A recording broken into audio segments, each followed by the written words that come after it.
good evening to all virtually present here. I am Dr. Suman Swain, Deputy Director, Eurasian Foundation, India. This year is a mark as a great year for both India and Russia to celebrate 20 years of strategic partnership and 75 years of the Victory Day. India and Russia relationship has are based on mutual trust, friendship and cooperation over the years and common aspiration to promote multipolar world order. On this great occasion, I am delighted and this is my great honor and to get an opportunity to warmly welcome to all our delegates on behalf of the Eurasian Foundation, New Delhi, India, Indian Center, Institute of Oriental Studies, Russian Academy of Sciences, Moscow, Russia, and Russian Center for Science and Culture, New Delhi, India, to inaugurate this inaugural session on first day of Indo-Russian Young Scholars International Conference. I heartily warm welcome to Sri V. Muralidharan ji, Honorable Minister of State, Minister of External Affairs and Minister of Parliamentary Affairs, Government of India, for sending conference messages despite his busy schedules. We are indeed honored for your support and encouragement, sir. We are really appreciate your support, sir. Then I extend my warm welcome to His Excellency, Mr. Nikolai R. Kudasev. He is the Ambassador Extraordinary and Plenipotentiary Embassy of the Russian Federation in the Republic of India. He is a very good friend of India and always available for interaction in academic conferences. I welcome you once again, sir. Thank you so much. I am privileged to welcome His Excellency Ambassador Mr. D.B. Venkatesh Burma, Ambassador of India to Russian Federation, Moscow, Russia. Due to his engagement in SCO Summit and our Defense Excellency, Honorable Defense Minister visit to the Moscow, he has sent the recorded message for his conference. We are really great honor for his conference message. His support always with us and all academic communities. I am extremely happy to welcome Mr. Fedor Rozhevsky, Director of Russian Center of Science and Culture, New Delhi, India, who welcome you, sir, once again. I extend my cordial welcome to my teacher, Professor Ajay Patnaik, Professor and former Dean, School of International Studies, Jawaharlal Nehru University, New Delhi, India. Thank you, sir, for your always your support and cooperation with us. I am happy to warm welcome to Professor Sanjay Pandey, Director Area Studies, Center for Russian and Central Asian Studies, School of International Studies, Jawaharlal Nehru University, India. Thank you, sir, for welcoming once again to you for this inaugural session.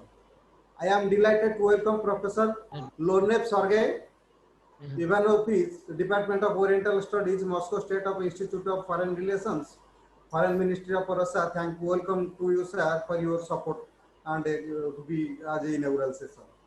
I welcome warm heartily to Professor Fulvadan. He is the Chairperson, Center for Russian and Central Asian Studies, School of International Studies, Jawaharlal Nehru University, New Delhi, India. He is always with us, his support and cooperation. Welcome to you, sir. I extend my warm welcome to Professor Sanjay Deshpande, sir, Director and Head, Center for Russian Eurasian Studies, University of Mumbai, Maharashtra. He is always guiding us. Welcome to you, sir, for this conference, sir. Then we have the young minds and thoughts will be contributed to strengthen our next generation bilateral relationship. Our efforts is to bring all the young minds of India and Russia into a single platform and listen their thoughts and aspirations on this great occasion, which will be the contribute to strengthen our relationship. This activity is actually started by Professor Arun Mohanty. He was the founding father of this Eurasian Foundation and architect of the whole idea. He is the architect of this foundation. His objective, he just put the mandate of the foundation to how to interact with the young minds and to promote young people to strengthen the bilateral relationship between India and Russia. On this objective, I especially welcome to all the speakers from the Institute of Oriental Studies, Moscow State University, MGIMO, Liftek University, then Jawaharlal Nehru University, Mumbai University, Kashmir University, Jadavpur University, Kerala University, Pondicherry University, and the participants of other universities. I am happy to welcome to all of you to participate in this conference. Now I welcome to all our dignitaries, diplomats, eminent academicians, policymakers, media representatives, and research scholars to these conferences. I am happy to once again welcome to you, all you, sir. Again, I extend my warm welcome to everybody virtually present here. Now, may I request Professor Ajay Patnaik to chair this session. Before chairing this session, he is a very renowned and popular professor.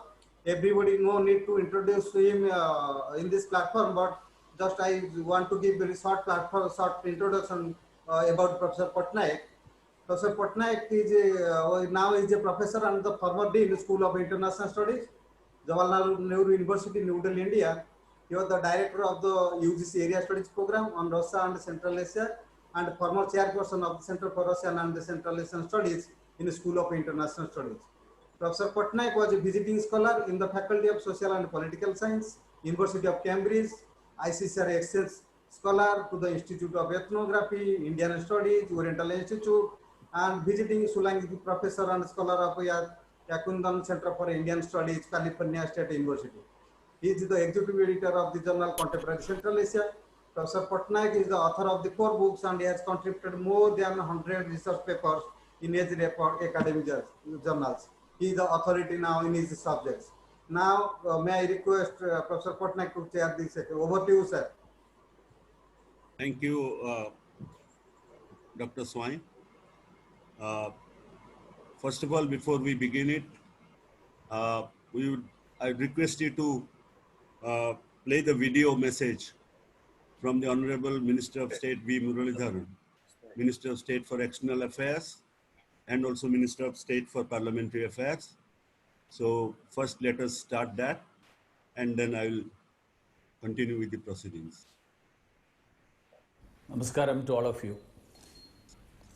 As we approach the eve of the 20th anniversary of the declaration of strategic partnership between the Republic of India and the Russian Federation, I would like to congratulate the friendly people of Russia and the distinguished panelists from India and Russia present today. This international conference is being held at a very opportune time when we are commemorating the progressive evolution of our bilateral partnership to a special and privileged strategic partnership. It's a special and unique partnership which is characterized by mutual trust and respect for each other's core national interests, covering all possible areas of cooperation. It's based on similar civilizational values, time-tested friendship, historic milestones, unparalleled mutual trust and respect, common interests, and concurrence on fundamental issues of developmental and global affairs. This year is special also because we mark the historic milestone of 75th anniversary of Victory Day. This victory remains an abiding reminder of the heroism and immense sacrifice of the Russian people. India stands with Russia in solemn remembrance of the heroes of the Great Patriotic War. I am happy to note that our Honorable Defence Minister and military contingent participated in the Victory Day celebrations in Moscow. This year has been particularly difficult due to COVID-19 pandemic. I am happy to note that in these difficult times, India and Russia joined hands against the pandemic to protect the health and safety of Russian citizens in India and Indian citizens in Russia. About 10,000 Indian nationals, mostly students studying medicine in Russia, were repatriated to their home states under Vande Bharat mission. Russian authorities helped them by ensuring their comfortable stay, extending their visa, allowing smooth travel during the pandemic. Similarly, Indian authorities ensured hassle-free reach of thousands of Russian friends from Goa, Delhi, and other places when several Indian states were under strict lockdown. We were happy to provide hydroxychloroquine in initial months to Russia when it was high in demand globally. We are also exploring ways to working together in pharmaceutical sector, including vaccine development. Despite the travel restrictions imposed due to COVID-19 pandemic, we maintain the dynamics of our bilateral contacts at the leadership level as well as in bilateral and multilateral spheres through online platforms as well as in-person meetings. Over these glorious 20 years of collaboration, our traditional pillars of cooperation, that is defense, energy, nuclear and space, have done exceedingly well and are poised to do even better as we are looking forward to investments, partnerships and joint production in these areas. Our joint efforts have led to more than 40% increase in mutual trade with an upward trend in both imports and exports. This upward trajectory was challenged by COVID imposed restrictions, but we are seeing a gradual recovery. Apart from the traditional pillars, we are working together to explore potential areas of cooperation in areas like agriculture, cooking, coking coal, pharma and health sector, digital and IT sectors, exchange of skilled manpower, cooperation between the regions including in the Far East, cooperation in the Arctic, logistics and connectivity. Our joint efforts towards gradual reduction of trade barriers and forging free trade agreements would have a multiplier effect in this direction. People of our friendly countries have an inherent affinity and inclination towards each other's culture, arts, tradition, and history. Over the years, we have witnessed an impressive mutual growth in tourism and people-to-people contacts and exchanges in the sphere of education, research, arts, and culture. Strengthening of our bilateral relations is a foreign policy priority for both our countries. We have great geopolitical complementarities and synergy on global issues. India's election to the non-permanent seat of UN Security Council would provide additional opportunities to coordinate efforts on most pressing issues of global concern. These years have also seen a great deal of domestic developments in both the countries. As the largest democracy, India has made its way to the fifth largest economy in the world. Today, we focus on taking India to new heights, to build a new India, an Atmanirbhar Bharat, that is a self-reliant India. India is making efforts to be self-reliant by reorienting its terms of engagement to become part of global value chains. And we are for Make in India to make for the world. We look forward to close cooperation with Russia as we make strides in our efforts. The world is changing in various ways, but one constant factor is the strength of our bilateral relations. Not only at the level of our leaders, which is very strong, but also at the level of the governments, of the business community, and most importantly, of the people. I would like to thank the Eurasian Foundation, New Delhi, Institute of Oriental Studies, Moscow, and the Russian Center of Science and Culture, New Delhi, for organizing this conference, reflecting upon the 20 years of our strategic partnership in various spheres and putting together a comprehensive list of illustrious speakers from India and Russia. Thank you. Yeah, so on behalf of the participants here, I would like to thank the Honorable Minister of State, Mr. V. Muralidharan, for this speech, which he has sent through a video message. Let me just add here that when we had early phase of self-reliance in the 1950s onwards, it was Soviet Union, mostly Russia, which helped us in that endeavor. And we had so many industries that came up with the help of Russians. But let me, before I say anything, let me give my special thanks to some guests here. First of all, my special appreciation for Ambassador Kudashev, who in his short stay here has made himself very, very close to academic institutions, to young scholars who are very fond of him. And he is now regarded as a good friend of many of us in various institutions. He is active everywhere. Thank you, Ambassador, for promoting uh, Russia-India friendship among academics and other sections, of course. But we in the academic institutions have seen how you are promoting this relationship between academic institutions and academics and scholars.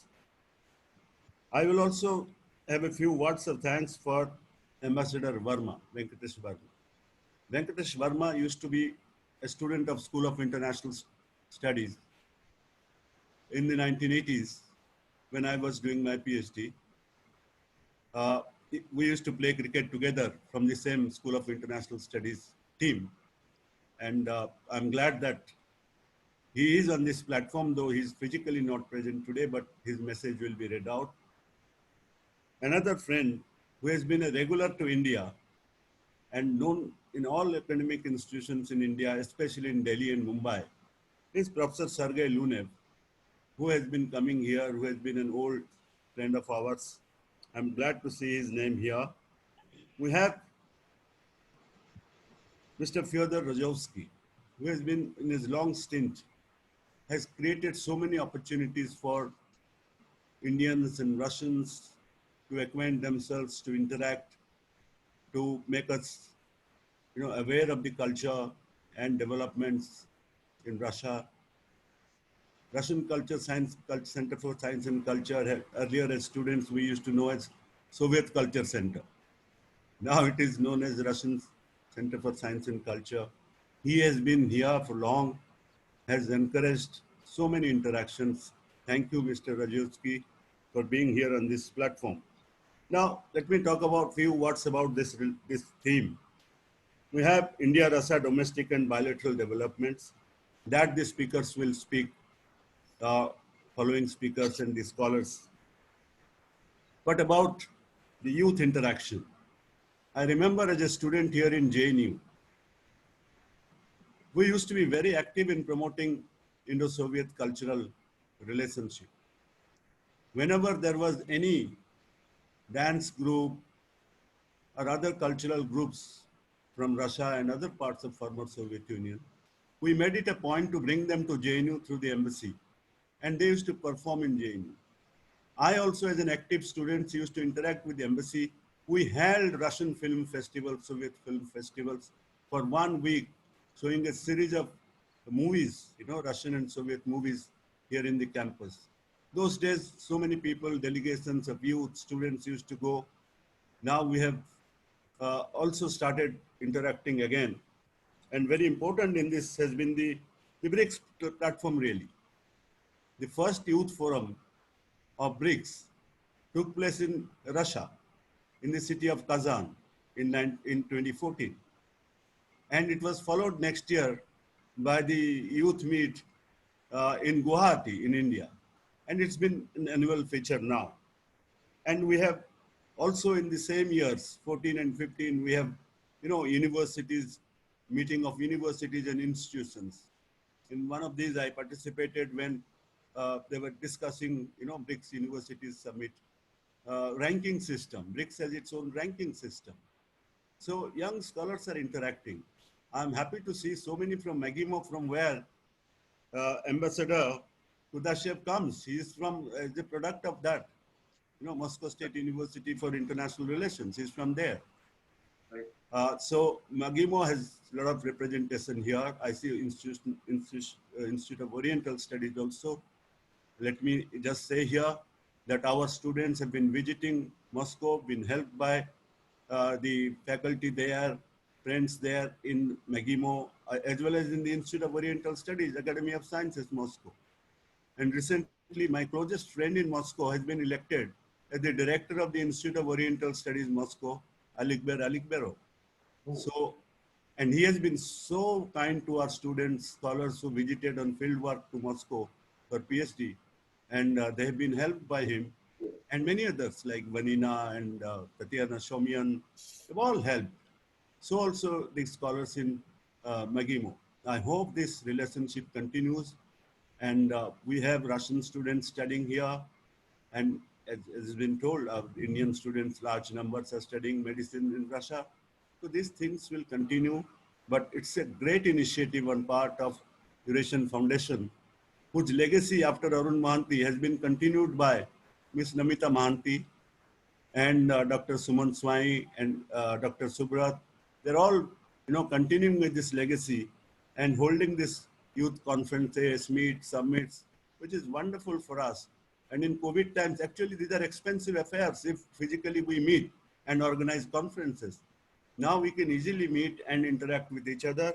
With these words, I thank also my colleagues from Mumbai and JNU, Dr. Fulbadan, Professor Fulbadan, Professor Sanjay Pandey, Professor Sanjay Deshpande, who are on this platform. I would only request speakers to be brief so that we finish. The time limit is 5:45. We can maximum stretch it to about 6 o'clock. So let us all be brief. Thank you all. I now request Ambassador Nikolai Kudashev to address us. Thank you. Thank you so much, sir. Well, Your Excellency, Ambassador Venkatesh Varma, hopefully we would meet each other next time.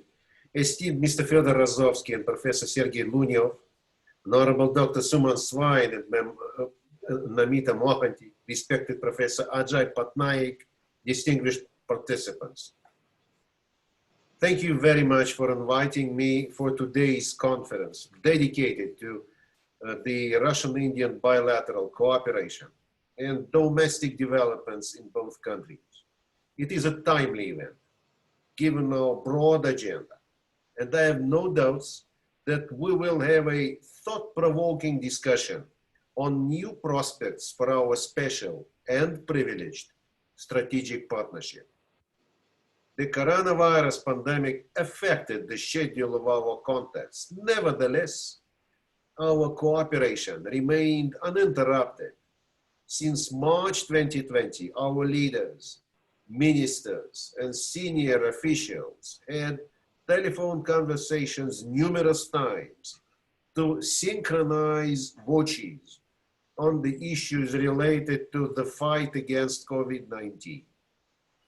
Both countries supported each other in critical moments, including by supplies of vital medicine, as well as facilitating mutual repatriation of our nationals.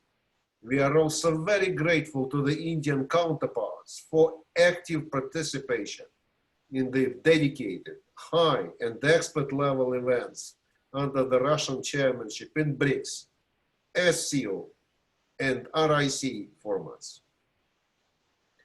We have big expectations from 2020. Since this year, we celebrate the 20th anniversary of the strategic partnership between Russia and India, as well as the 75th anniversary of the end of World War II and the establishment of the United Nations. It makes me happy to reiterate that our countries remain like-minded in terms of the need to strengthen the crucial role of the United Nations and the principles of its charter in the international relations, such as collective response to challenges, non-use of force or threat of force, non-interference in domestic affairs, mutual respect. Eventually, this understanding is based on the lessons of the Second World War.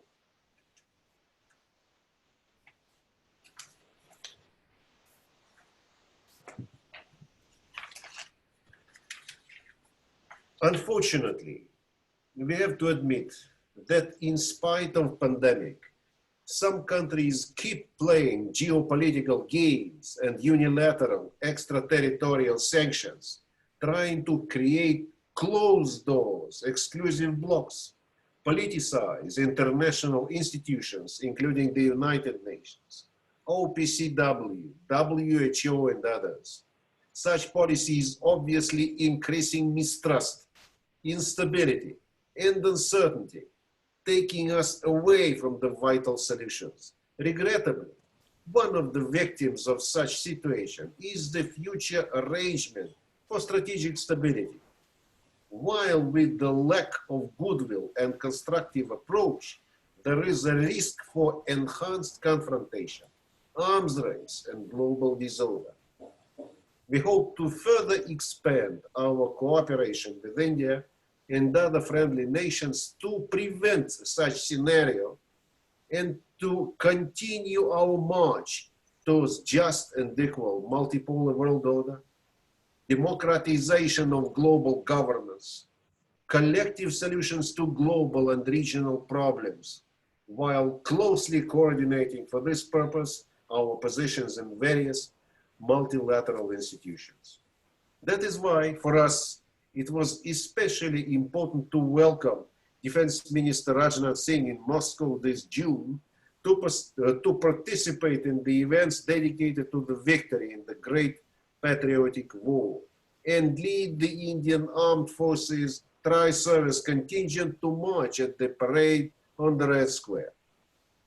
During his second visit to Moscow in the coming days, he will join the SCO Defense Ministers meeting. On the sidelines, significant bilateral engagements are planned, including with his Russian counterpart, Mr. Sergei Shoigu. The ministers will discuss ways to expand military and technical cooperation, exchange assessments of regional developments. By the way, very soon, the Russian-Indian Indra Navy exercise will take place close to the Andaman and Nicobar Islands. Further events of great importance are BRICS Foreign Ministers video conference on September 4, which is tomorrow, as well as the SCO Foreign Ministers meeting in Moscow on September 10. We are waiting for the visit of External Affairs Minister Dr. Jaya Shankar in this regard. Along with that, there are huge expectations of his negotiations with the Russian Foreign Minister, Mr. Sergei Lavrov, and the Deputy Chairman of the Government of the Russian Federation, Mr. Yuri Borisov, as co-chair of the Bilateral Intergovernmental Trade and Economic Commission. These engagements would be crucial in terms of preparations for the coming bilateral summit, as well as BRICS and SCO summit later this year.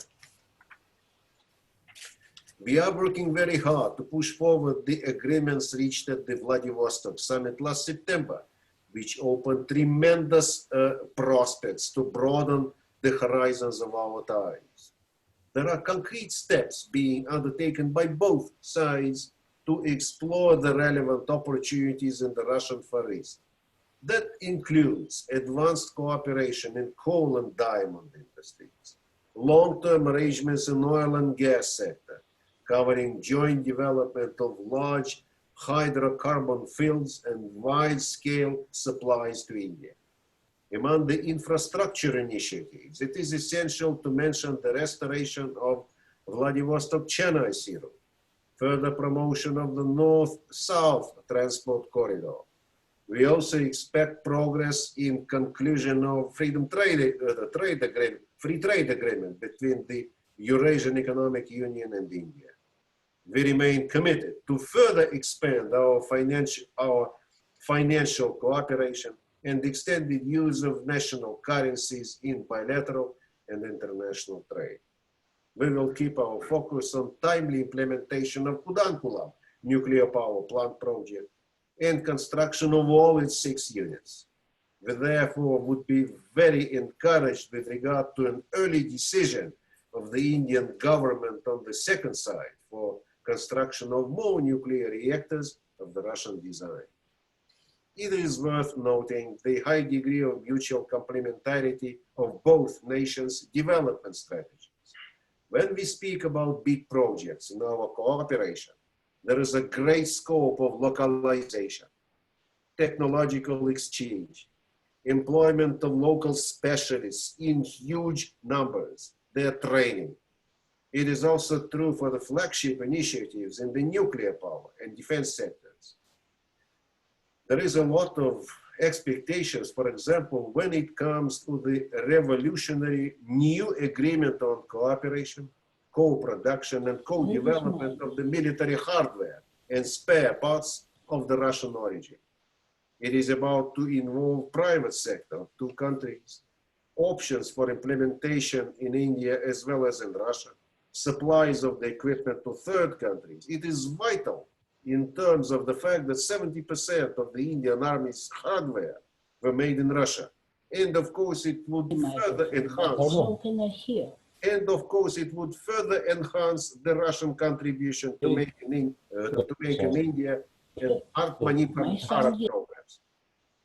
No doubts that successful implementation of all the initiatives which are on the table would help us to fulfill the task made by our leaders to achieve 30 billion US dollar trade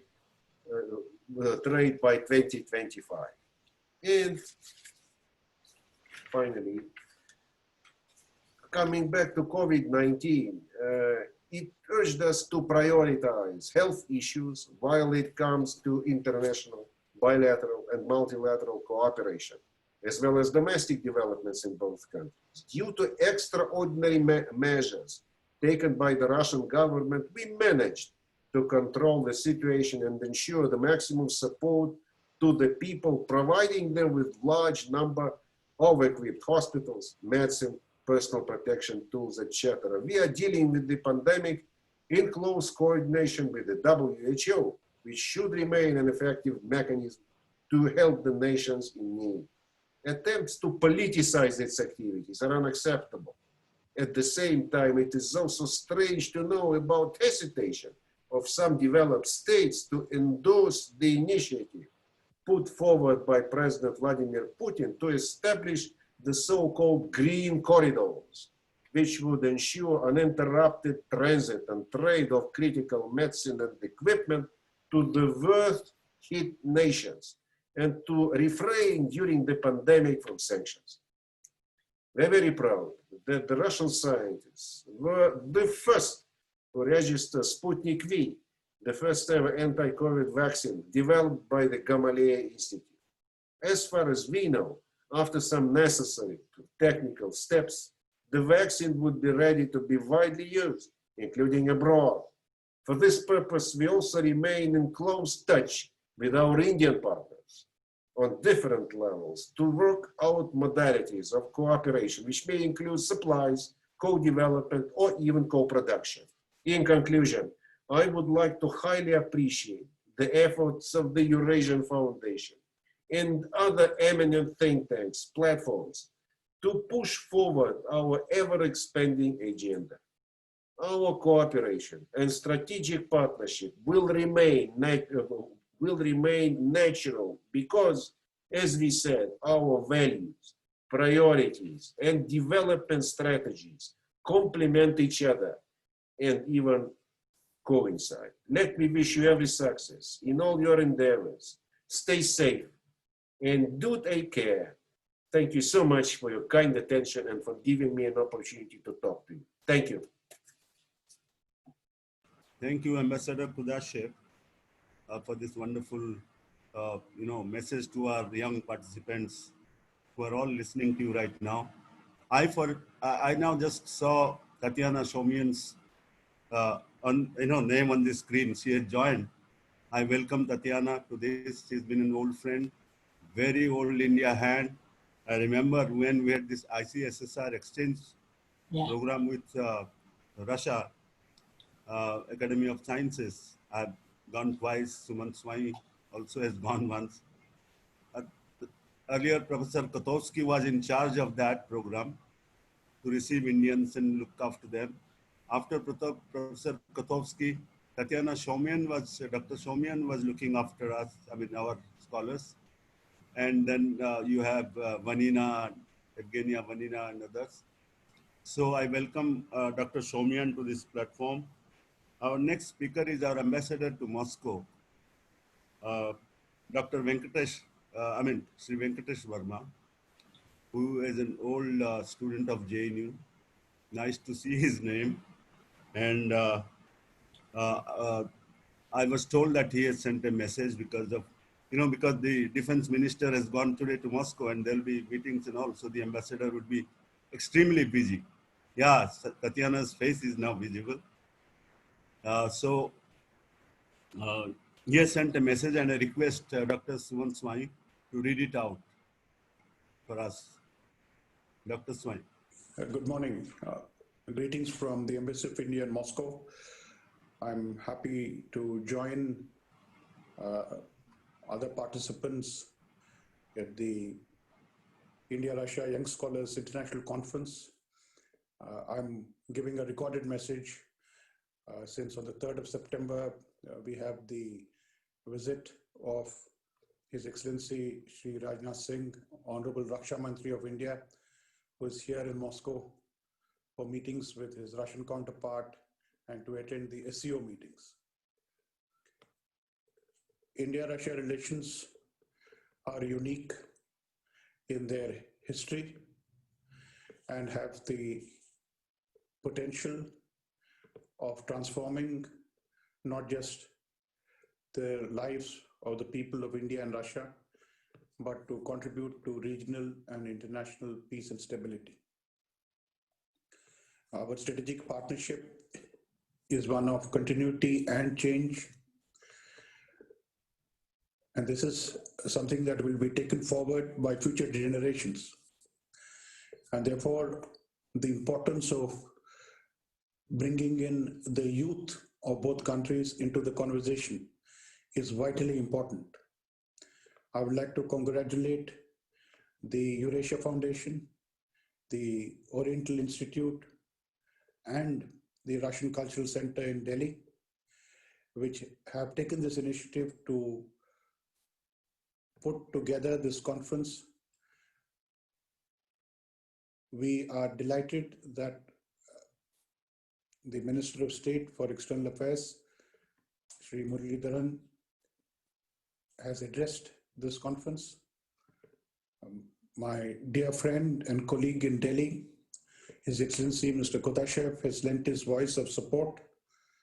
And there are distinguished scholars from India, from Russia, many of them my personal friends, who will be speaking during the panel discussions.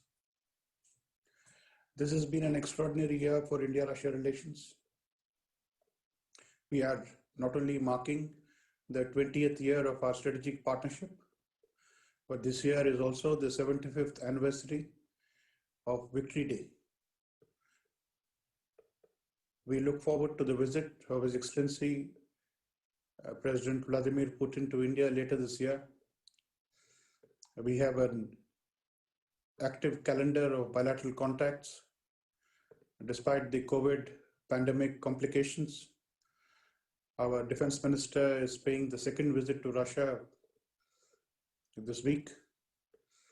And later in the month, we look forward to welcoming our external affairs minister, Dr. Jaishankar, who will be having discussions with his counterpart, His Excellency Mr. Lavrov, and will participate in SEO foreign ministers meetings here in Moscow.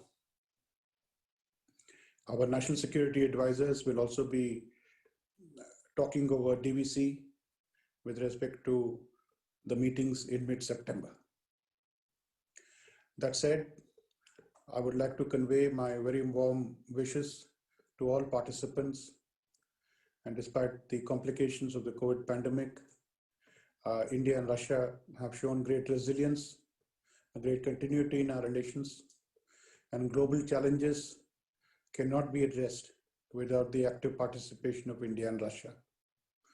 I'm confident that this conference will bring forth new ideas, new initiatives, new partnerships, and new friendships, stretching across people, but also across generations, and which is the best guarantee for sustaining this unique friendship that exists between India and Russia.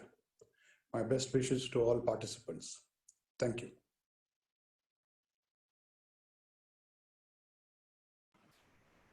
I thank the Ambassador, Mr. Venkatesh Verma, for this message, for the participants of this conference. Incidentally, our ambassador and his deputy both are from School of International Studies, JNU. His deputy is Vinay Kumar Pradhan. Our next speaker is Professor Sanjay Kumar Pandey, if he is here.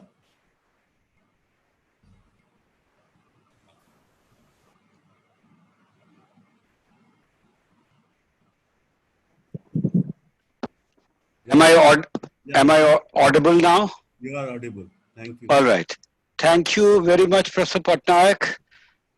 Thank you, Sumant. And thank you, Namita ji. It's a great initiative.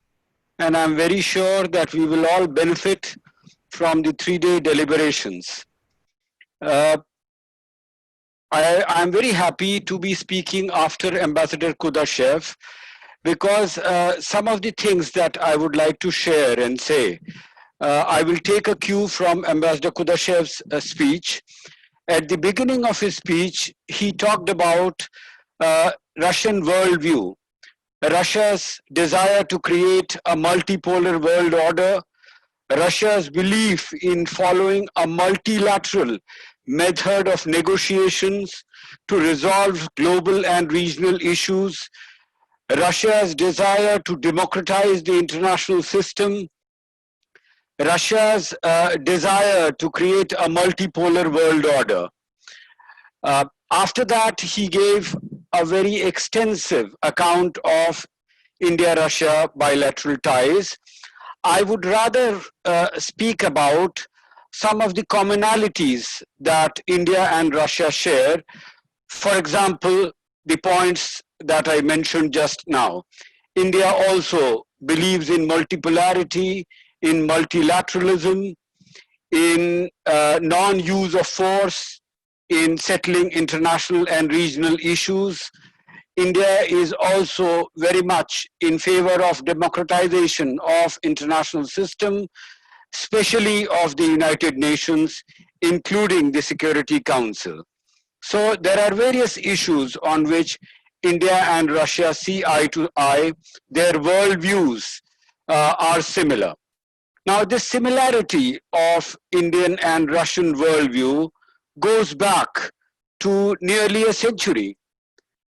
We all remember how from the end of 19th century, throughout most of 20th century, idea of socialism, a socialist worldview and socialist model was something which dominated the attention of not just academia, but also policymakers, and Soviet Union and many other countries in Central and Eastern Europe, in Asia, in Africa, in Latin America, they all followed socialist model, and India was also deeply influenced by this model. After independence, we adopted 5-year plans. We adopted a socialistic path of economic development. And for some time, the model succeeded. And after some time, of course, by late 1970s, 80s, we could see problems emerging in this model of socio-economic development, which led to reforms in Soviet Union, and finally, which led to abandonment of that model. Similarly, in India also, there was a rethink, and from 1991 onwards, we adopted liberalization, globalization, and privatization. It was around the same time when Russia was also experimenting with a market economy, an open economy, a competitive polity. So we have shared this worldview, a socialist worldview, which initially was very helpful in lifting vast masses of our population out of poverty and underdevelopment, out of illiteracy. Subsequently, but more than this, it is not the only thing. Of course, socialism no longer remains relevant either to Russia or to India. But in many other ways, our worldviews or our societies share some similarity. And here I would like to mention the 1994 agreement between Russia and India on multi-ethnic societies. And similarly, when President Putin for the first time came to India in October 2000, when the two countries signed the strategic partnership agreement, in his address to the joint session of Indian Parliament, he talked about India and Russia being the two most pluralistic and diverse societies in the world. He also said that perhaps Russia can learn something from India's experience in accommodating diversity. We can say that we can also learn something from Russia's experience in accommodating diversity. So as diverse countries trying to accommodate this plurality, a multicultural vision, and here I'm reminded of the fact that the program is being organized by Eurasian Foundation. Eurasianism has been an idea that has influenced Russia in the last 100 years or so.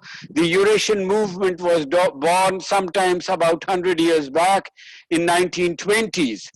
A Eurasian idea believes in meeting of different culture. It sees Russia as a bridge between the Orient and the Occident, between Asia and Europe.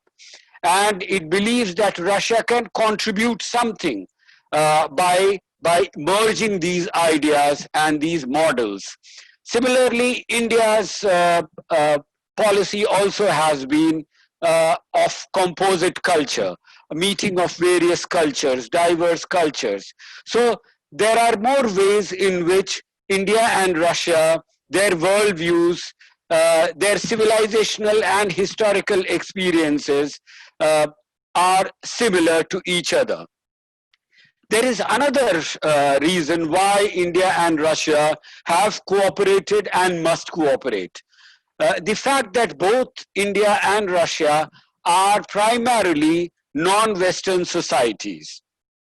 Russia has shared a lot with Europe, with West, but at the same time, Russia is unique and distinct. Its Slavic culture, its Eurasian culture makes it different from Europe. Similarly, India, by all accounts, can be called a non-Western society. It's diverse, it's multicultural, it's also non-Western. And both Russia and India have been trying in the last 100 years or even for a longer period to create a niche for themselves in the international system based on their unique historical cultural experience and their desire to have an independent voice in the international system. Both India and Russia are democracies. Maybe we may not have emerged as fully mature democracies, but nevertheless, we are following democratic path of development. And both India and Russia believe that democracy is something which each country can have its own model of development. There can be no universal models of democracy. There cannot be only a UK or US model. I remember the speech or the article written by President Putin, Russia at the turn of the century, in which he says that Russia has its own unique model and path of development. And there cannot be only one model of democratic development. Russia is very much against any attempt to impose democracy, to impose human rights, a humanitarian intervention. Similarly, India also believes that India has its own unique historical and cultural experience, and the model of its democratic development or economic development can be decided by people of India, the government of India, the leadership of India. And no other country has a right to impose its own models on India, or for that matter on Russia. So I would say that we have commonalities, ideational commonalities, ideological commonalities, similarities in our worldview, and therefore this creates a solid foundation for India-Russia partnership. I once again thank the Eurasian Foundation for taking this initiative and for giving me a chance to share my views. Thank you once again. Thank you, Professor Pandey. That is good and nice of you. We have now about 4 speakers left, and the vote of thanks. I request others to be brief. We have next speaker is Professor Sergei Lunev.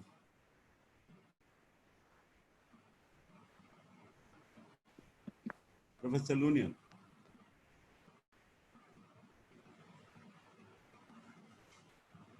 Oh, yes. Yeah. Thank you very much, Professor Patnaik. It's such a pleasure to see many very familiar and very pleasant for me faces. And maybe it's a chance to get acquainted with new researchers from India and Russia. First of all, I would like to thank the organizers for the opportunity to speak to such an important event. And I'm very grateful to the Eurasian Foundation for its constructive work after the death of Arun Mohanty, my closest Indian friend, who did perhaps more to strengthen Russian-Indian relations in this century than anyone else, maybe with the exception of President Putin. India is Russia's natural and reliable ally for objective reasons. The two countries' national interests coincide with, or at least do not contradict, each other. On a vast majority of world and regional problems, India takes the same or a similar stance as Russia, maybe with the exception of the Indo-Pacific region. Particularly noteworthy are the two nations' identical goals in relation to the West: an unwillingness to comply with the imposing unipolar world and the hegemony of developed countries headed by the United States, as well as the need to maintain at least working relations with the West. The Russian Federation and the Republic of India are also fairly interested in mitigating potential conflict in West-East relations. They would benefit from a kind of a broker or bridge between the developed and developing countries. Geopolitical considerations drive the need to enhance linkages. India is Russia's strategic partner on the southern flank, which is particularly essential in case threat from Islamic states arise. Now, both Russia and India, that are also at the forefront of fighting against Muslim terrorism, face a unity of tasks to line up relations with the Islamic world. One can say there are certain common things in the structure of Russia's and India's civilizational features. For example, collectivism, meaning priority of group interests over individual ones, attributed to Asian society, confronts individualism, the recognition of private interests as a priority, which is at the core of Western society. But both Russia and India are not in these categories and undergo the so-called middle model, which contains Asian as well as European values. The October Revolution turned Russia upside down to the collectivist way, which was soon followed by an evolutionary movement towards individualism. In the 90s, an attempt was made to choose a purely individualist way of development. As a result of Russia choosing a foreign paradigm, in the first case, it led to considerable progress regarding macroeconomic indices, but it was accompanied by great impoverishment of the population and the loss of millions of lives. And in the second case, it led to socioeconomic regression, which has very few analogies in the world history. Tolerance of both civilizations led to a multi-ethnic and multi-confessional structure of the states that represents a uniting factor of Russia and India. These countries share ethnic and religious separatist experiences, requiring them to find a common approach to self-determination, terrorism, and separatism. India has always understood and supported particularly all moves of the Russian government to establish a constitutional order in Russia. It's necessary to put that there are good relations between Russians and Indians at the grassroots level. The public opinion surveys show that Russia is still among the most popular countries in India and vice versa. Unfortunately, of course, not the most popular countries as it was in the bipolar period. The foreign policy processes in South Asia are akin to that of post-Soviet realities, and India's situation is surprisingly similar to Russia's. First, the presence of a state obviously surpassing others in economic, political, intellectual, military, and strategic parameters. Second, historical affinity of the regional countries. Third, a certain cultural and civilizational resemblance. Fourth, small countries' ambitions to reinforce their geopolitical positions at the expense of extra-regional powers. And fifth, breaches of economic ties within a once unitary economic complex. Nevertheless, the Russia-India partnership is not without its problems. I spoke about objective picture of our bilateral relations. Now, as Arun Mohanty taught me, it's necessary to be absolutely frank. Being a freelancer, I'll try to be rather frank. On the one hand, it is very difficult to find two large states that have so many features that bring each other together from the political point of view. The closeness of the approaches to the global problems, the opposition to the monopolistic position of the West and its current policy, and the geopolitical reasons. Well, great Kautilya wrote that an immediate neighboring state is an enemy, and a neighbor's neighbor separated from oneself by the intervening enemy is friend.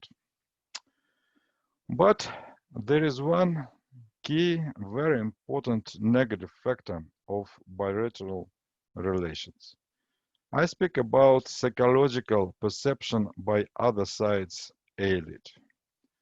Rather cold approach of the Indian elite to Russia relates to the third immigration wave that formed a powerful Indian diaspora in North America and Europe that enjoys rather privileged position in the new homeland. At present, practically all members of India's elite have close friends or relatives with American citizenship.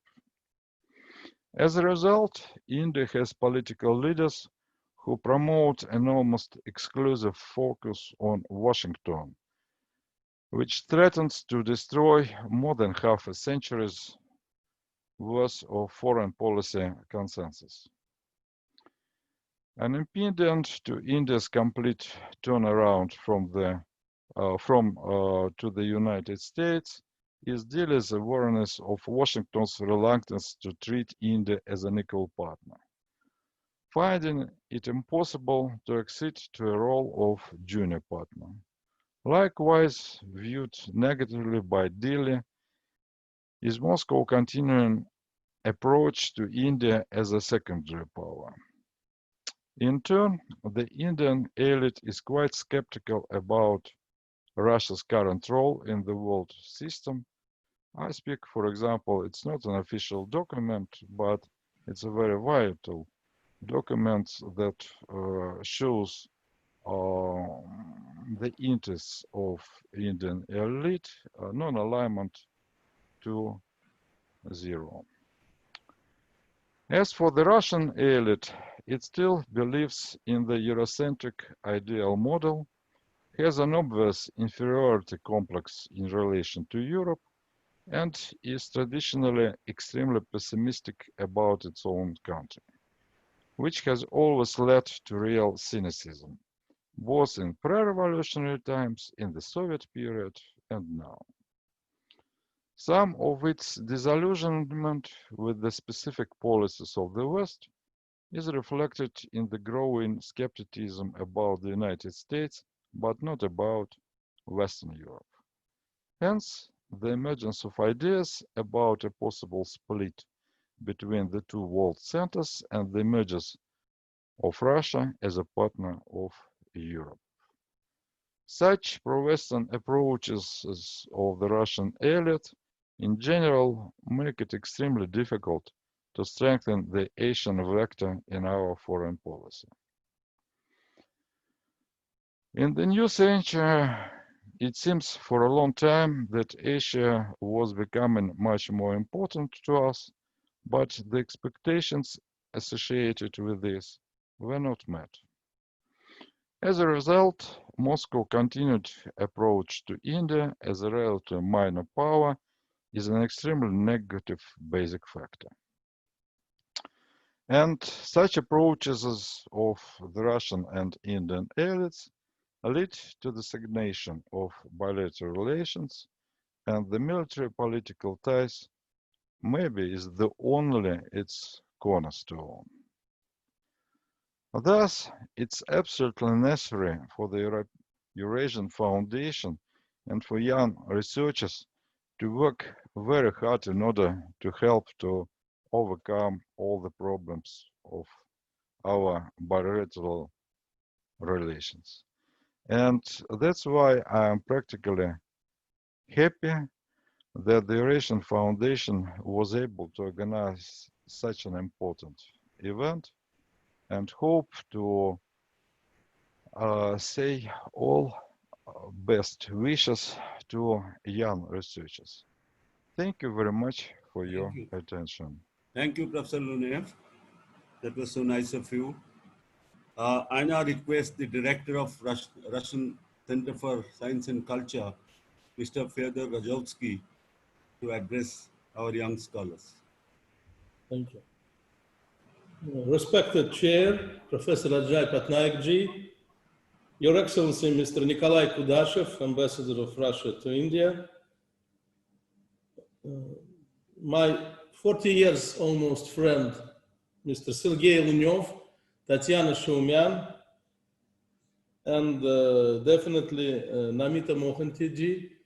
Really, it's a big honor for me and big pleasure for me and big honor for the Russian Center of Science and Culture to be a co-organizer of this absolutely wonderful event, a 3 days international seminar for young scholars dedicated to the 20th anniversary of the Declaration of Strategic Partnership.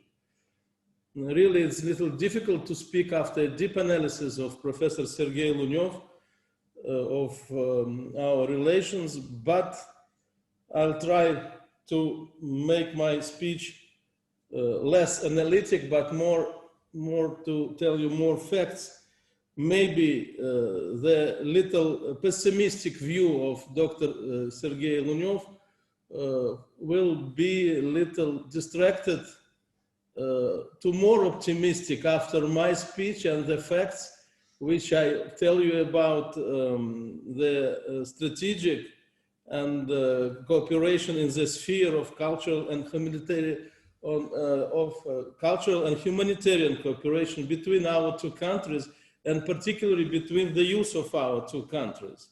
You know that the dialogue in this area is coordinated by the working group on culture and tourism functioning within the framework of the Intergovernmental Russian-Indian Commission on Trade, Economic, Scientific, Technological and Cultural Cooperation.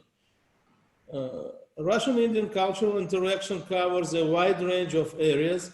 There are exchanges of music, dance, theater groups, film festival, art and photo exhibition, various thematic seminars and conferences in this field. It's activities which run by Russian and Indian government. But there is another scope of cooperation which is run by non-governmental organization and others institution, which also very quite large. This activity is quite large. In the framework of this, there are 5 Russian centers of science and culture working in India, and a very effective colleague center of Indian Cultural Center of Jawaharlal Nehru, which is working highly effectively in Moscow.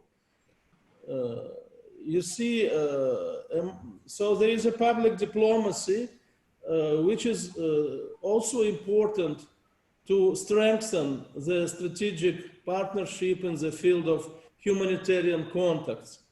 For example, I would like to mention Days of Moscow, which took place on November 2019 in New Delhi and in Mumbai as well. And the cultural part of this program included gala concert with the participation of the State Academic Choreographic Ensemble Berezka, named after Nadezhdina, vocal group Quattro, Russian opera soloist, and Indian National Symphony Orchestra, screening of films and photo exhibition about space exploration, lectures by cosmonaut Revin, and simultaneous session of the Russian Grandmaster Popov with young Indian chess players. It also became a tradition, good tradition, to hold the Days of Russian Cinema in India. Last year, Russia acted as a partner country on the 5th India International Film Festival in Goa in November 2019. With its framework, 8 films were shown, and the Russian pavilion was operating where locations for filming information about our film industry and joint production opportunities were presented. In the status of a thematic country this year, Russia took part in the 44th Calcutta International Book Fair. More than 800 works of Russian modern and classical literature were presented, including children's literature translated into local languages. Moreover, Russian Center of Science and Culture organized the interaction and the first visit after 15 years gap of the delegation of the Russian Institute of Theater Arts, led by its rector Grigory Zaslavsky. The visit was to the National School of Drama, a unique interaction between Russian and Indian leading theater institution, included daily master classes for 1 week, 1 play and 2 musical concerts. Mr. Grigory Zaslavsky and Professor Suresh Sharma, director of the National School of Drama, came to the agreement to conduct such interactions on a regular basis. Unfortunately, in months of March, the drama camp in Moscow was postponed. To make shorter my speech, I would like to mention only a few landmarks in our bilateral cultural cooperation. and some new aspects. For example, efforts are being made to intensify bilateral cultural exchange through friendship societies. In February of last year, the Indo-Russia Foundation, founded in New Delhi 1 year ago, signed an agreement on interaction with the Russian Association for International Cooperation and Society for Friendship with India, which included organization in this year a big, large-scale plan of the celebration of 550th anniversary of the walking across the 3 streets by Russian merchant Afanasy Nikitin. We wanted to celebrate the 550th anniversary. And we started to do it, and the project to organize a car rally by the way of the walking across 3 streets was presented to the Speaker of Indian Parliament and got its full support. However, as you can imagine, during the pandemic conditions, its realization has been postponed to the next year. But we are lucky because Afanasy Nikitin was not traveling only 1 year. He was traveling almost more than 3 years, so we can celebrate it 2 years ahead. Constant work continues on preserving the heritage of the Rurik family, the outstanding Russian artists, archaeologists, writers, and philosophers, which found a second home on Indian soil. The Embassy of the Russian Federation in India and Russian Centers of Science and Culture, organizing various festivals, seminars, exhibitions, and conferences dedicated to the life and creative path of members of the Rurik family. Every year, jointly with Russian non-governmental organization Dostoyania, we organize Himalayan expedition of young Russian artists and painters to India. With this large-scale event happens concert of the dance ensembles from Russia and exhibition of the young painters. And this expedition visit not only Delhi and Rurik Estate in Nagar, but minimum five more other cities, including Mumbai, Pune, Chennai, and Thiruvananthapuram.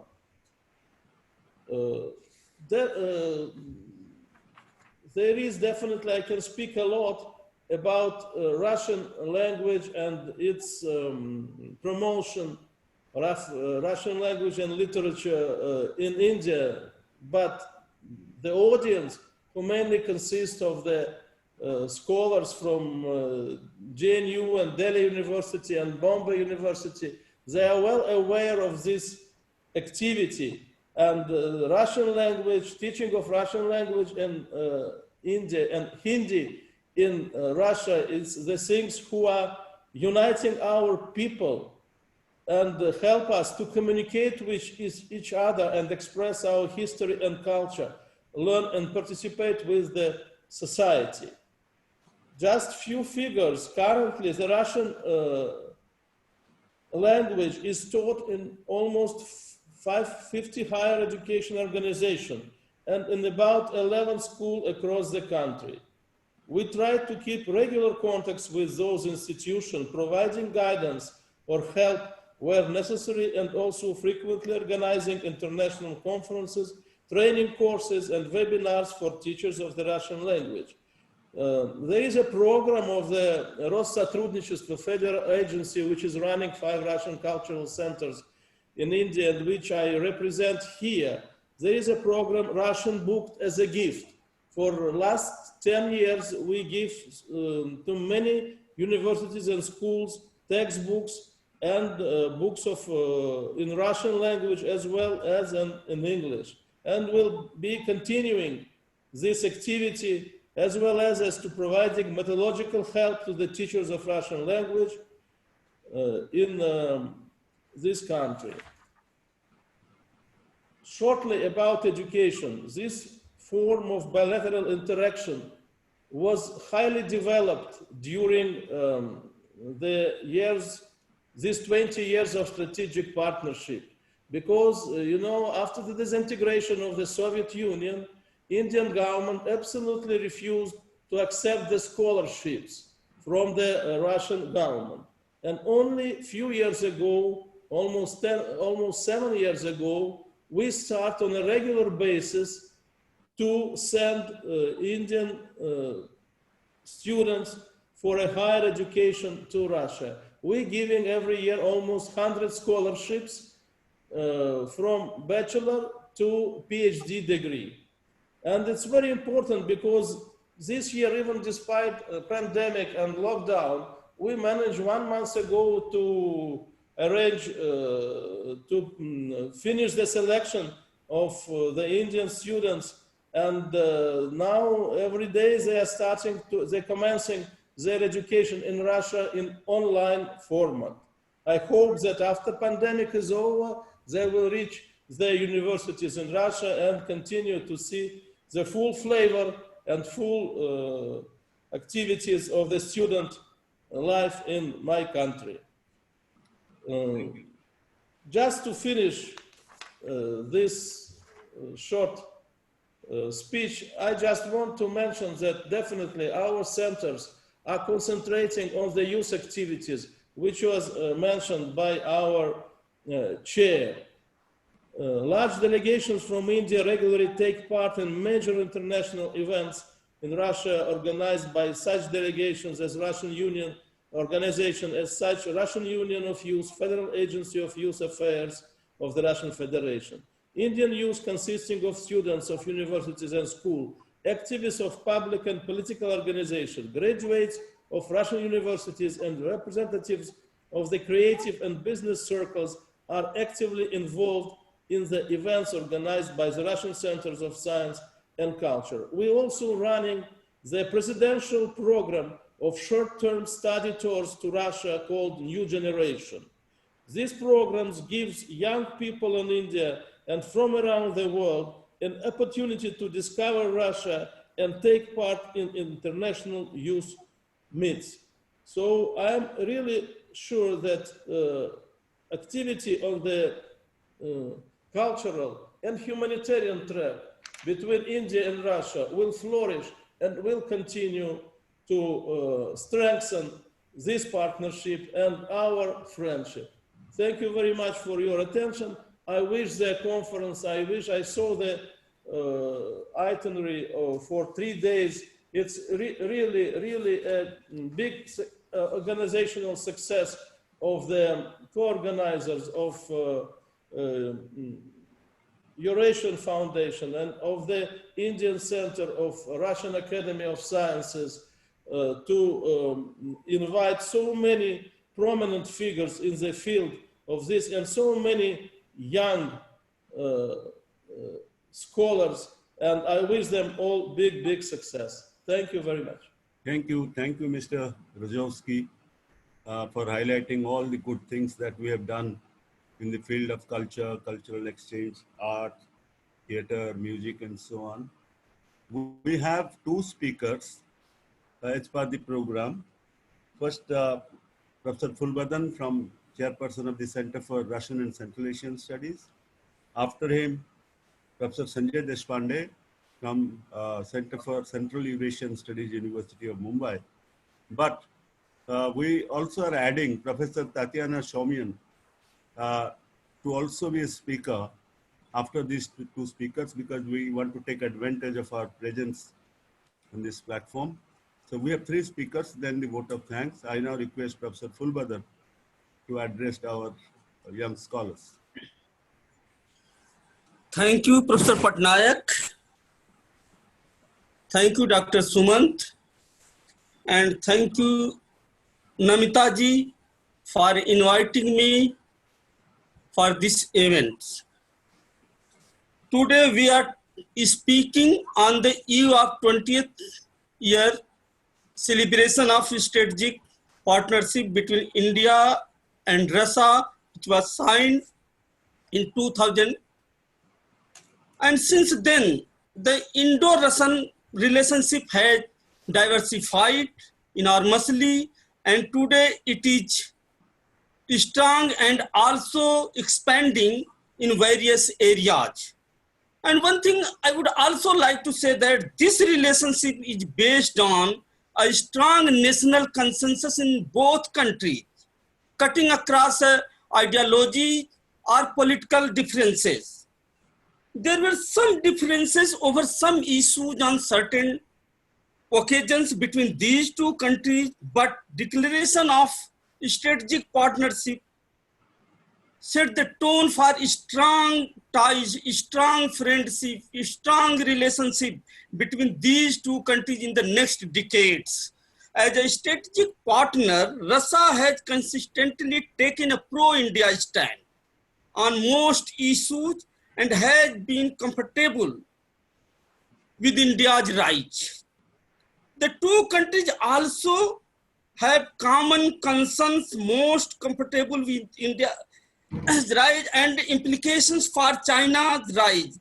They are engaged with China on several platforms like BRICS, and SCO to herald multipolar global order, world order. Russia has shared India's worries on China's aggressive moves also. In the past, India-Russia relations had slight dip. And this was because Russia was discomfort with India's closeness with the US. But with the visit of Russian President Medvedev, all the things back to normal. So far as on Pakistan, Afghanistan, Kashmir and terrorism is related, Russia's support to India has been forthright, forward state and consistent. It has strongly argued against any third-party intervention in Kashmir and supported a resolution based on Simla and Lahore agreements with an unconditional respect for line of control. It has condemned cross-border terrorism in Kashmir. It has more than once criticized Pakistan for aiding, funding, abating, and supporting terrorism and denounced it for its unwilling to hand over the accused of 26/11 to India. On Afghanistan, India and Russia have endorsed to form a joint strategy since 2000. Russia's position on Taliban has also been consistent with India, and both countries disapprove, refute the good Taliban, bad Taliban theory. On nuclear issues, Russia has been India's most consistent supporter. During President Vladimir Putin's visit to India in October 2000, Putin bridged the long-standing international nuclear blockade against India by committing his country to expanding atomic energy cooperation with India and signed a memorandum of understanding on peaceful use of nuclear energy. Russia has already continued two nuclear Russia has already constructed two nuclear reactors at Kudankulam power plant. The first and second plant's reactors are operational, and third and fourth are under construction, and which will be supposed to be completed in 2025 and 26. In September 1929, Russia said that it is planning to set up more than 20 nuclear power units in India in the next 20 years. Russia also stated that it would not accept any foreign imposed restriction on its nuclear cooperation with India. This makes a civil nuclear agreement with Russia most far-reaching and accommodating of India's needs.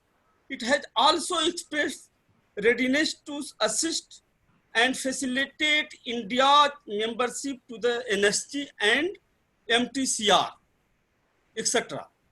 Russia has been a firm supporter of India's candidature for UNSC permanent membership. The position was made clear in the strategic partnership declaration by claiming that India was a strong and appropriate candidate for UNSC permanent membership.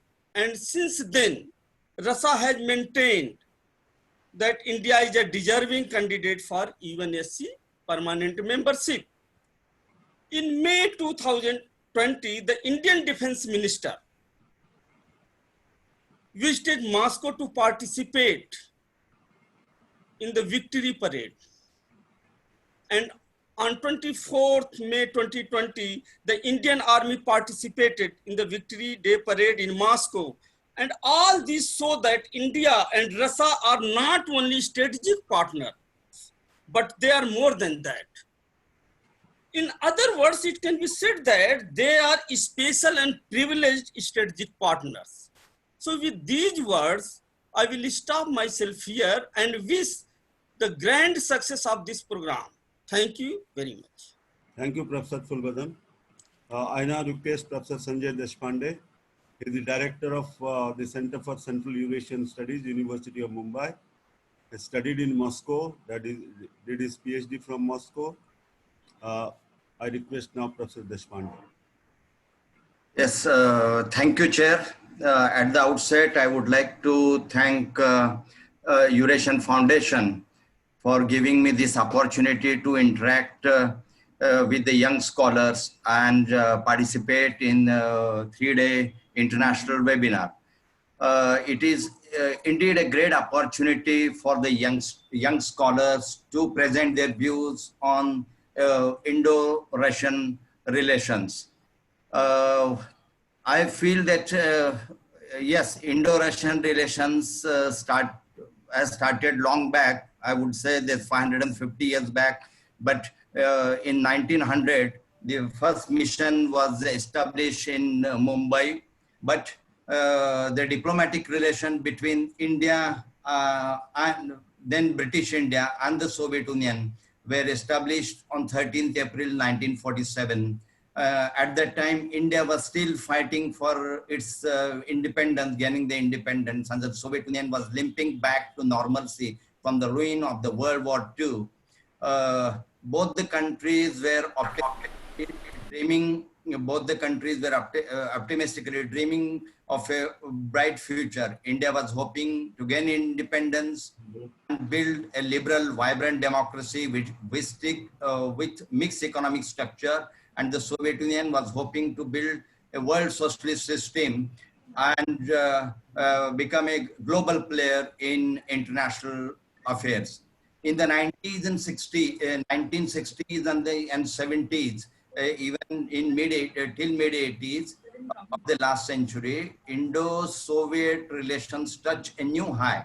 However, the disintegration of the USSR in December 1991 changed the overall structure of the bilateral relations, and Indo-Russian relations have entered into a very competitive phase of relationship within complexities of changing times. Russian Federation experienced a triple transition in economy and ideology, and India passed through economic reforms and partially corrected its ideological course of socialism.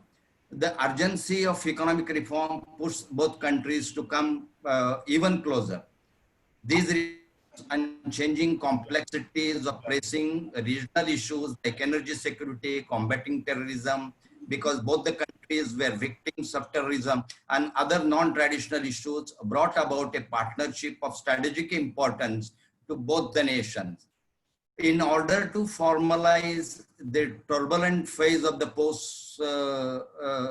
post-Soviet relations, leaders of both the countries have taken decisive steps to hold annual summits of Russian President and Indian Prime Minister, which has started from 5th October 2000.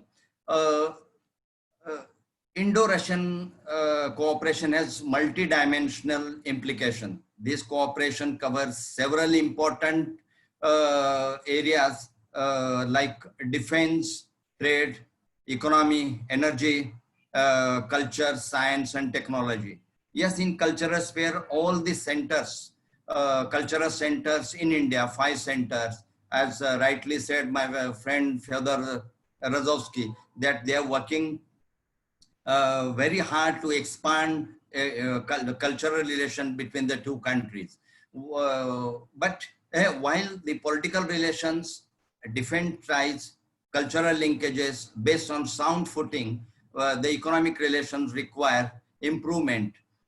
Energy ties are also flourishing from last several years, I think 1.5 decades, I can say. Indo-Russian bilateral relationship is the core, but the significance of the regional and global power dynamics is no less important from India point of view. They have helped in maintaining certain equilibrium in the region. The new geopolitical environment and multiple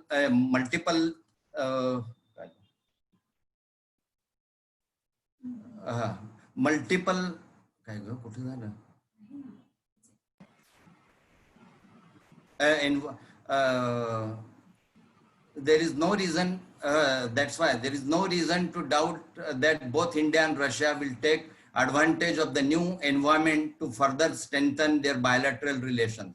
Though USSR lost its superpower status with its disintegration, but Russia has been able to regain its status as a great power whose views on international affairs can no longer dismiss. India and Russia continue to share a common strategic rationale for their relationship. Apart from bilateral synergies, both countries are working together on various multilateral organizations like SCO, BRICS, RIC, G20, East Asia Summit. There is also the need for cooperation in areas like counterterrorism, cybersecurity, the Afghan conflict, and climate change, and many other issues. The fact that Russia holds a permanent seat at the UN Security Council and has been a and a supporter of India on various issues, including Kashmir at the International Forum of critical, and this is very critical importance for India. And Russian President Putin's proposal for a more extensive Eurasian partnership involving all the member of the EEC and China, India, Iran, and Pakistan should be used by India to strengthen its presence in Eurasia, as India's connectivity plans in the region in forms of international north-south trade corridor have been problematic for a long time now, constrained by security issues, economic viability, lack of financial investment, and disputes between the participant countries, particularly this last India and Iran issue.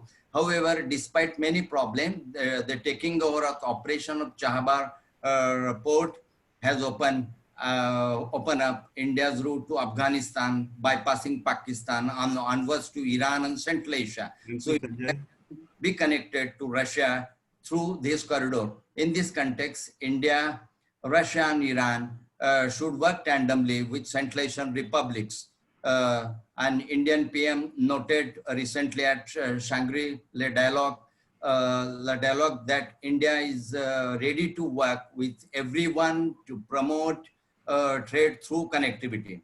I conclude, Indo-Russian relations cannot be analyzed on historical, cultural linkages and defense ties, but new dimensions of cooperation need to be found to build a strong economic and strategic partnership. Thank you so much. Thank you, Sanjay. Thank you, Professor Sanjay Deshpande. I now request Professor Tatyana Shomyan to have briefly address our participants and encourage them. She is from the Institute of Oriental Studies, from the Indian Studies Philip in that institute. She is part of the Russian Academy of Sciences. Professor Shomyan, if you are there. Welcome. Yes, thank you. Can you hear me? Thank you. You hear me? No?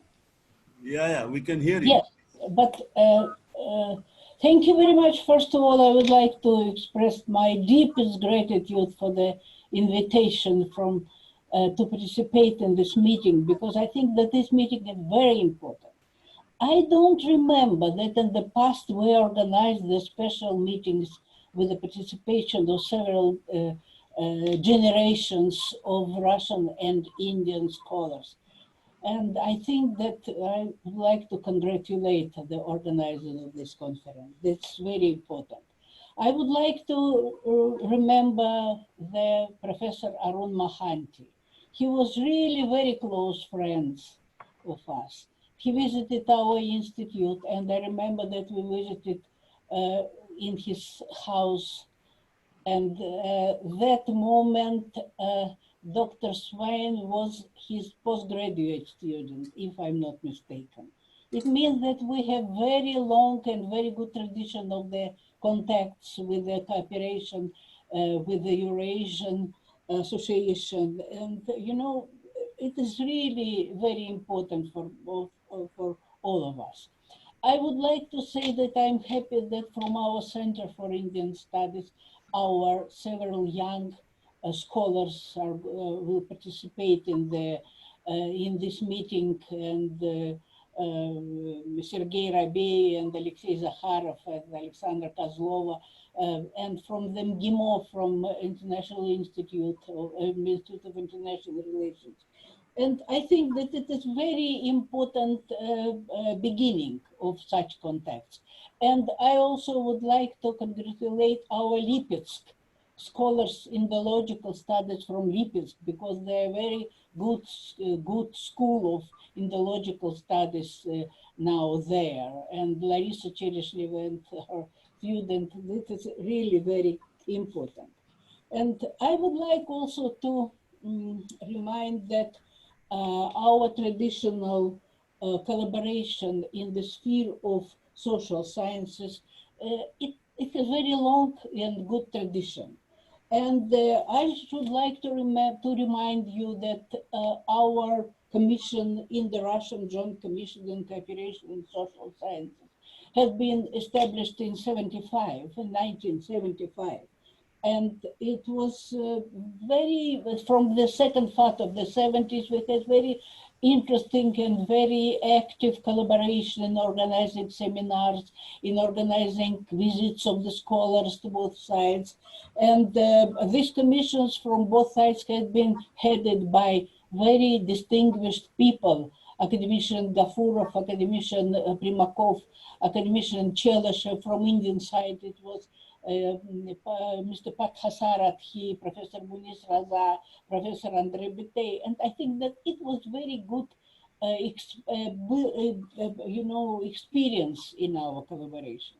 Unfortunately, when we had not very easy time in beginning of 90s, in the last century, and unfortunately activities of the commission was not so active. And now I should say that we make a decision to revive the commission.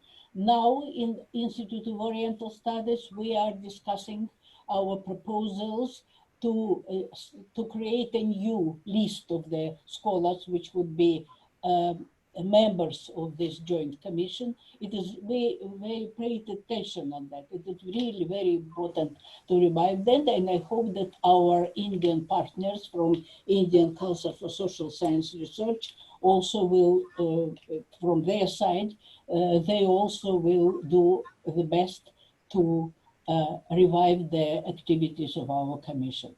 And today, Dr. Razovsky has also mentioned that we are celebrating the 550th anniversary of the Afanasy Nikitin visit. And I tell you that during the 2019, we together with India celebrated the 150th anniversary of great son of India, Mahatma Gandhi. Now we have conferences on Mahatma Gandhi.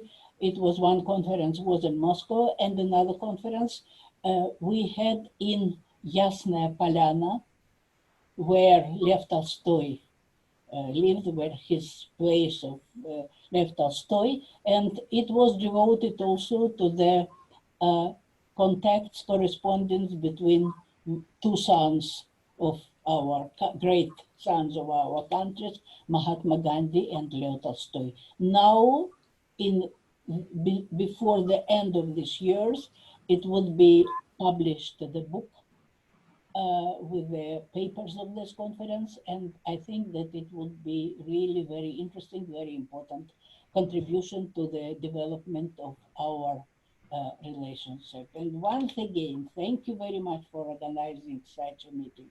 I hope that it will not the last, first but not last. And we are ready to participate in that with our different generations from Russian scholars. And my love and my best regards to the many people whom I see now in this meeting, our old friends. Professor Lunyov only said that here we can see the faces of our old friends, and I am happy that we have this opportunity. Thank you very much. Thank you, thank you. Thank you, Dr. Shaumian. Before I invite Ms. Namita Mahanti to give you a vote of thanks, let me just say one or two sentences. Yeah. That Russia-India relations have defied all the expectations of critics that after Soviet Union, this relationship will collapse. It has defied those expectations of critics. We have overcome the debt crisis, Indian debt to Soviet Union, that was resolved. Then it was said, India is looking to diversify its defense market purchases. We have seen how it has not replaced, nobody has replaced Russia. We got S-400 missiles, the BrahMos, the fifth generation fighters, so many things. So, I mean, this relationship has transcended political systems. This relationship has transcended political leaders, whoever might be a political leader in India or Russia. This relationship has acquired an autonomous trajectory of its own, and it will continue autonomously to develop no matter which power we have relationship with, or Russia has a relationship with, no matter which leadership is here or there, this autonomous trajectory will continue. With these words, I thank all the speakers again, and I request Ms. Namita Mahanti, who is after Arun, is the soul behind this Eurasian Foundation, and since she has been organizing lectures and everything, I now request Ms. Mahanti to give the vote of thanks. Thank you. Thank you, Professor Patnaik. Good evening to all of you. Thank you all for joining the inaugural session of Indo-Russian Young Scholars International Conference. We would like to extend a very hearty vote of thanks to all speakers for gracing their important thoughts and sharing with us. We are very much thankful to Honorable Minister of State, Ministry of External Affairs, Government of India, Shri V. Muralidharan, for sending his message during his busy schedule. It is really very inspirational for all of us. Thank you very much, sir. We must mention our deep sense of appreciation to His Excellency Ambassador Mr. Nikolai Kudashov. Thank you, sir, for giving your precious time to our conference and for your right views on Indo-Russian relationship. Thank you very much, sir. Now, further, we are grateful to His Excellency Ambassador D.V. Venkatesh Verma for his encouraging message from Moscow. Thank you very much, sir. Now, we would like to express our sincere thanks to Professor Ajay Patnaik for chairing the session and doing a marvelous job.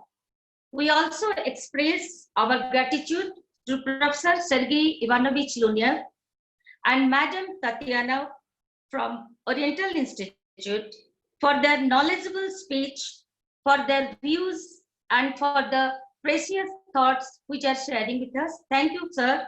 Thank you, madam.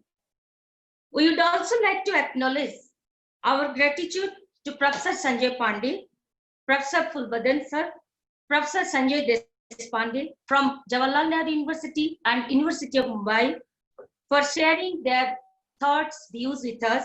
Thank you very much, sir. We are also very grateful to Mr. Fedor Rojevsky for joining hands with us and organizing this wonderful conference for our future of both the countries. For this wonderful conference of young scholars from India and Russia. Now, thank you for I would like to extend my heartfelt thanks to Center for Indian Studies, Institute of Oriental Studies, Russian Academy of Science, Moscow, Russia, and Russian Center of Science and Culture, New Delhi, for their kind collaboration with Eurasian Foundation for organizing Indo-Russian Young Scholar International E-Conference 2020. Lastly, I should thankful to Dr. Suman and Dr. Subrat for coordinating with everybody and for the conference. And we are also very much thankful to all dignitaries, all academicians, and our young scholars who are participating coming 2 days conferences. We are all inspired by your great thoughts and words of all the speakers. So thank you very much, sir. Thank you all. Once again, thank you very much, sir. Thank you. Thank you. This inaugural session is now over. Thank you all very much. Thank you. Thank you. Thank you so much, sir. We'll take 5 minutes break, sir. After 5 minutes, we'll start the technical session.